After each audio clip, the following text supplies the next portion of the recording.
دیکھیے، نفس کو قابو میں کرنے کے لیے عقل نہیں، ایمان درکار ہے۔ عقل والا تو ہو سکتا ہے کوئی شخص بڑا عاقل ہو، بڑا فلسفی ہو، اور پھر بھی وہ انتہائی گناہ گار ہو۔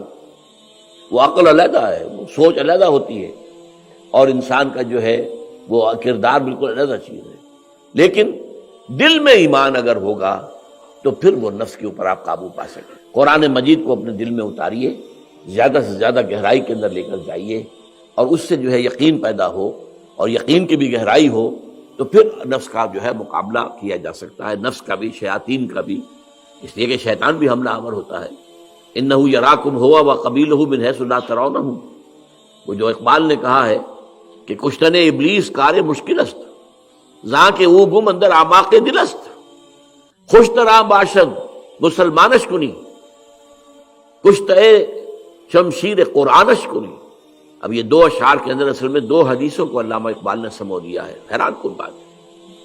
حضور نے فرمایا ان الشیطان یجری من الانسان مجری الدم، شیطان تو انسان کے وجود میں ایسے سرایت کر جاتا ہے جیسے خون۔ اب ظاہر بات ہے کہ ایسی چیز کو کیسے ختم کریں گے آپ جانتے ہیں کینسر اگر سارے جسم میں پھیل چکا ہے تو کیا کریں گے؟ کہاں کہاں کاٹیں گے؟ کس کس کو علیحدہ کریں گے؟ اب لا علاج ہو گئے، اس لیے تو پھیل گیا۔ لوکلائز ہے تو ٹھیک ہے، وقت کے اوپر آپ کو تشخیص ہو گئی، آپ نے آپریشن کروا لیا، پھر کچھ ریڈیشن کروا لی کہ آس پاس اگر کچھ تھوڑا سا اثر پھیلا ہو تو اس کا بھی جو ہے سد باب ہو جائے، لیکن وہ پھیل چکا جسم کے اندر، بہت سے اعضاء کے اندر، تو کس کس کو کاٹیں گے؟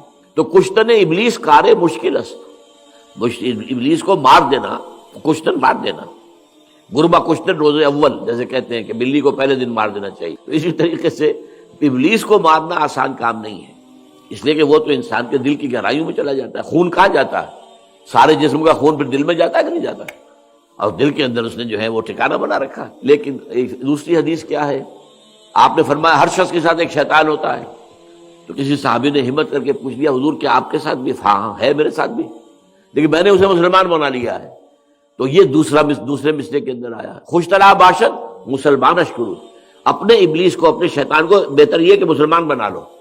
اور مسلمان کیسے بنے گا؟ کشتہ شمشیر قرآنش کنی، قرآن کی شمشیر سے اس کو ختم کرو۔